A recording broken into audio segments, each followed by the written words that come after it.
கோவையில் 10 வயது சிறுமிக்கு ஏற்பட்ட கொடூரம் தமிழ்நாட்டையே உலுக்கி இருக்கிறது. கோவை மக்கள் களத்தில் இறங்கி போராட ஆரம்பிச்சிருக்காங்க. ஒரு 10 வயதே ஆன சிறுமியை 2 கொடூர நாய்கள், ஒருத்தன் பேர் கார்த்தி, இன்னொருத்தன் பேர் மோகன்ராஜ், 2 பேரும் சாக்லேட்டை கொடுத்து பைக்கில் ஏற்றி கொண்டு போய் அந்த சிறுமியை ஈவிரக்கமே இல்லாமல் பாலியல் பலாத்காரம் பண்ணி கொடூரமாக கொலை செய்திருக்கிறது மிகப்பெரிய அளவில் தமிழகத்தில் அதிர்வலைகளை ஏற்படுத்தி இருக்கிறது. என்ன நடந்துச்சு அப்படிங்கிறத நம்ம தெளிவாக பார்க்க வேண்டியிருக்கு. இந்த கார்த்திக் என்கிற புறம்போக்கு பரதேசி பன்னாட அந்த சிறுமியோடைய வீட்டுக்கு பக்கத்து வீட்டில் வசிச்சுட்டு வர்றவன்.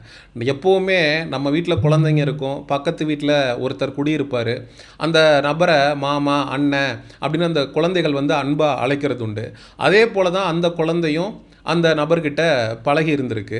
நாள் போக்கில் இந்த நாய் சரியான நேரத்திற்காக காத்து கொண்டு இருந்திருக்கான். அந்த கார்த்திக் என்கிற பரதேசி பக்கத்து வீட்டுக்காரன் தானே, இவன் அந்த குழந்தைய என்ன பண்ணிட போகிறான் அப்படின்னு பெற்றவர்களும் பெரிதாக எடுத்துக்கல.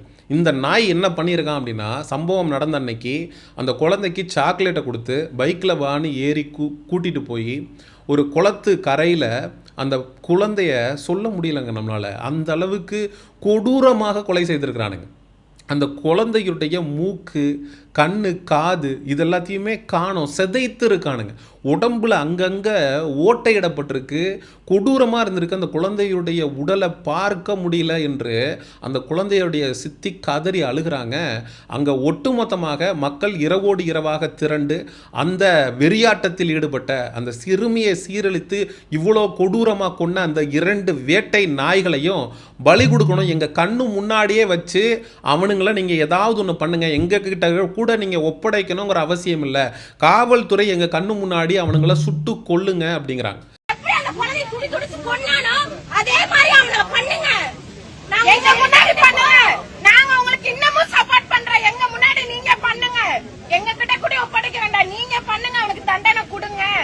இந்த தமிழக வெற்றி கழகத்தினுடைய அரசு பெண்களுக்கான பாதுகாப்பை உறுதி செய்யும் அப்படின்னு விஜய் அவர்கள் தேர்தல் பரப்புரை மூலம் சொல்லிக்கொண்டே இருந்தார்.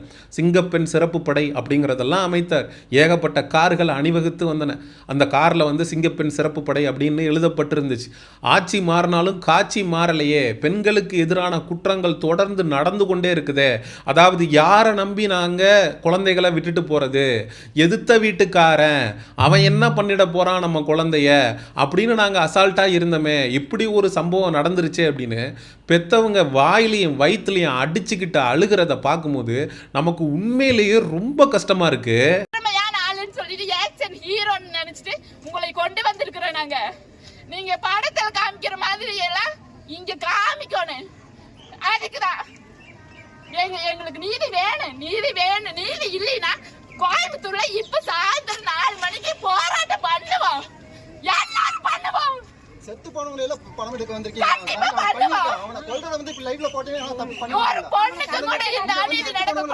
இந்த பொறுக்கி நாய்கள் அப்படி ஒரு கொடூரத்தை அந்த குழந்தைக்கு செய்தது மட்டுமல்லாம நல்லவனுங்க மாதிரி வேஷம் போட்டுட்டு அந்த குழந்தைய காணோம் அப்படின்னு அந்த பெற்றவர்கள் பதறி போய் அக்கம் பக்கத்துல தேட ஆரம்பிச்சப்ப நாங்களும் உதவி செய்யறோம். என்னது பாப்பா காணாம போயிட்டாளா, ஐயையோ அச்சச்சோ அப்படின்னு இந்த கார்த்திக்குங்கிற பொறுக்கி அந்த குழந்தையோடு அப்பாவோடு சேர்ந்து தேடுற மாதிரி பாவலா காட்டியிருக்கான். அந்த குழந்தைய அடித்து சித்திரவதை பண்ணி பாலியல் வன்கொடுமை பண்ணி கொன்னுட்டு அடையாளம் தெரியக்கூடாதுன்றதுக்காக முகத்தை சிதைத்து இப்படி ஒரு கொடூரமான சம்பவத்தையும் ஈடுபட்டுட்டு நல்லவன் மாதிரி மூஞ்சியை வச்சுக்கிட்டு அவங்க பெற்றோர்களோடு சேர்ந்து அந்த குழந்தைய தேடுற மாதிரி அவன் நாடகம் போட்டிருக்கான். அப்படின்னா எந்த அளவுக்கு கொடூரமான சைக்கோ மனநிலை கொண்ட நபராக இவனுங்க இருப்பானுங்க அப்படின்னு பார்த்துக்குங்க.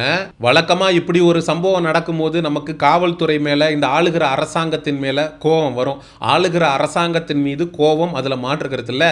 ஆனால் காவல்துறையை இந்த இடத்துல பாராட்டியே ஆகணும். ஏன்னா ஒரே நாளில் விரைந்து சிசிடிவிகளை ஆய்வு பண்ணி குழந்தைய இவன் தான் சாக்லேட் கொடுத்து கடத்திட்டு போயிருக்கான் அப்படிங்கிறத உறுதி பண்ணியிருக்காங்க. நல்லா யோசிச்சு பாருங்க, இப்படி ஒரு குற்றத்தை பண்ணிட்டு ஒன்றுமே தெரியாத மாதிரி ஐயோ பாப்பா காணாமல் போயிடுச்சா, வாங்க நானும் வந்து ஹெல்ப் பண்ணுறேன், நானும் பாப்பாவை தேடுறேன் அப்படின்னு இந்த கொடூரன் அந்த பெற்றவங்களோடு சேர்ந்து போட்ட நாடகத்தை காவல்துறை அம்பலப்படுத்தியிருக்காங்க. கண்டுபிடிச்சு சிசிடிவி ஆதாரத்தின் அடிப்படையில் இந்த மோகன்ராஜ் இந்த கார்த்தி இந்த 2 பொறுக்கிகளையும் அரெஸ்ட் பண்ணிட்டு போய் காவல்துறை விசாரிக்க வேண்டிய விதத்தில் விசாரிச்சதுக்கு அப்புறம் தான் இந்த கார்த்திக் என்கிற பரதேசி பன்னாட புறம்போக்கு உண்மையை சொல்றான். ஆமாங்க நான் தான் கொன்னேன் அப்படின்னு.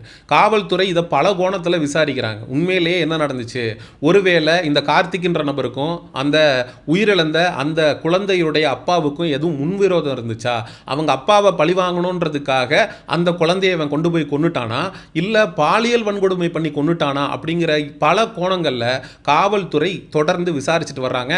கோவையில் பெண்களுக்கு மத்தியில் மிகப்பெரிய அளவில் கோபம் அப்படிங்கிறது வந்திருக்கு. எல்லாமே தெருவில் திரண்டு நின்று இந்த பெண் குழந்தைகளுக்காக போராடுறது யார் அப்படின்னு பார்த்தீங்கன்னா பெண்கள் தான். எங்கள் வீட்லேயும் பெண்கள் இருக்காங்க. இப்படி ஒரு விஷயம் நடந்திருக்கு அப்படின்னா தமிழக வெற்றி கழகத்தினுடைய தலைவர் விஜய் அவர்கள் பெண்களுடைய பாதுகாப்பை உறுதி செய்கிறேன்னு சொன்னவர் இப்போ வரைக்கும் என்ன ஆக்ஷன் எடுத்தார் அப்படின்ற கேள்வியை எல்லாரும் முன்வைக்க ஆரம்பிச்சிருக்காங்க. அந்த லோக்கல் எம்எல்ஏ ஸ்பாட்டுக்கு போய் கடுமையான நடவடிக்கையை நாங்கள் எடுப்போம் அப்படின்னு சொல்லி உறுதி அளிச்சிருக்கிறாரு. பொதுவாக காவல்துறை மீது நமக்கு விமர்சனங்கள் இருக்கும். ஒரு அப்பாவியை கொண்டு வந்து லாக்அப்பில் வச்சு அடித்து கொள்வது, இது எல்லாமே வந்து காவல்துறைக்கு எதிராக நம்ம பேசியிருக்கோம். ஆனால் இது மாதிரி குழந்தைகள் கிட்ட பெண்கள் கிட்ட பாலியல் குற்றச்சாட்டில் ஈடுபடக்கூடிய நபர்களை நீங்கள் தண்டித்தாலோ இல்லை என்கவுண்டரில் போட்டு தள்ளினாலோ யாருமே உங்களுக்கு எதிரான கேள்விகளை முன்வைக்கிறது இல்லை.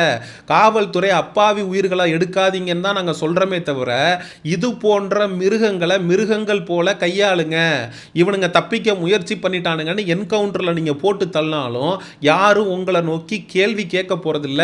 ஏன்னா ஒரு 10 வயதே ஆன பச்சிலம் குழந்தைய அந்த குழந்தையுடைய கூந்தலை பயன்படுத்தி அந்த குழந்தையுடைய கழுத்தை நெரிச்சு கொண்டிருக்கானுங்க அப்படின்னா எந்த அளவுக்கு ஈவிரக்கமற்ற மிருகத்தை விட கேவலமான மனநல கொண்டவனுங்களா இவனுங்க இருந்திருப்பானுங்க அப்படிங்கிற கேள்வியை நம்மளால எழுப்பாம இருக்க முடியல.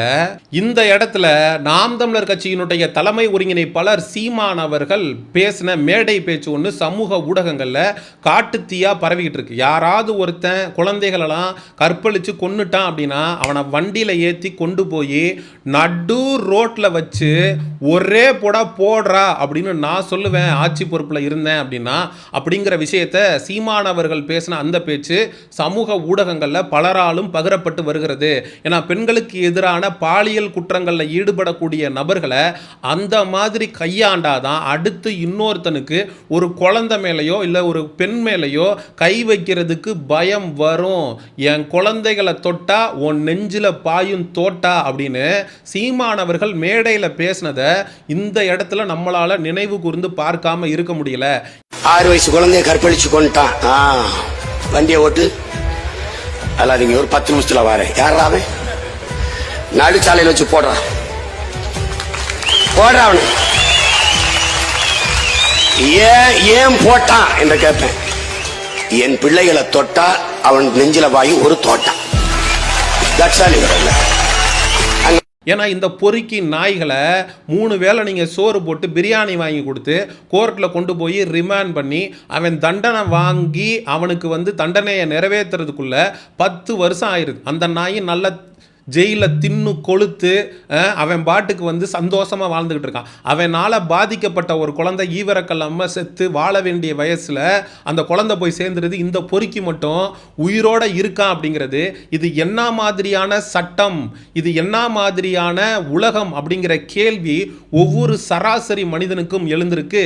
இப்படிப்பட்ட குற்றங்கள் குறிப்பாக பெண் குழந்தைகளுக்கு எதிராக நடக்கக்கூடிய குற்றங்களுக்கு அண்ணன் சீமான் அவர்கள் சொல்றது போல 2 பேரை நாய சுடுற மாதிரி சுட்டால் மட்டும்தான் அடுத்தவனுக்கு பயம் வரும். அடுத்து குழந்தைகள் மீது கை வைக்கிறதுக்கு பயப்படுவானுங்க அப்படிங்கிறது தான் 100க்கு 100 மறுக்க முடியாத உண்மை. பக்கத்து வீட்டுக்கார பையன் தானே, அந்த பையன் வந்து நம்ம குழந்தைய என்ன பண்ணிட போறான் அப்படின்னு நினைச்ச பெத்தவங்களுக்கு நம்ம அண்ணா தானே, நம்ம மாமா தானே, நமக்காக சாக்லேட் வாங்கி கொடுத்துருக்காங்க, பைக்கில் கூப்பிடுறாங்க அப்படின்னு நம்பி போன அந்த குழந்தைக்கு குழந்தைக்கு நடந்த இப்படி ஒரு கொடுமையை பற்றி மக்களாகிய நீங்கள் என்ன நினைக்கிறீங்க அப்படிங்கிற உங்களுடைய கருத்துக்களை மறக்காமல் கமெண்ட் செக்ஷனில் சொல்லுங்கள். என்ன மாதிரியான தண்டனைகள் கொடுத்தால் இந்த மாதிரியான குற்றங்கள் குறையும் அப்படிங்கிற உங்களுடைய கருத்துக்களையும் மறக்காமல் கமெண்ட் செக்ஷனில் சொல்லுங்கள். சமூக நிகழ்வு மற்றும் அரசியல் சார்ந்த பதிவுகளுக்கு சயோனிசம் சேனலை சப்ஸ்கிரைப் பண்ணுங்கள். அடுத்த ஒரு காணொளி பதிவில் சந்திப்போம். நன்றி, வணக்கம்.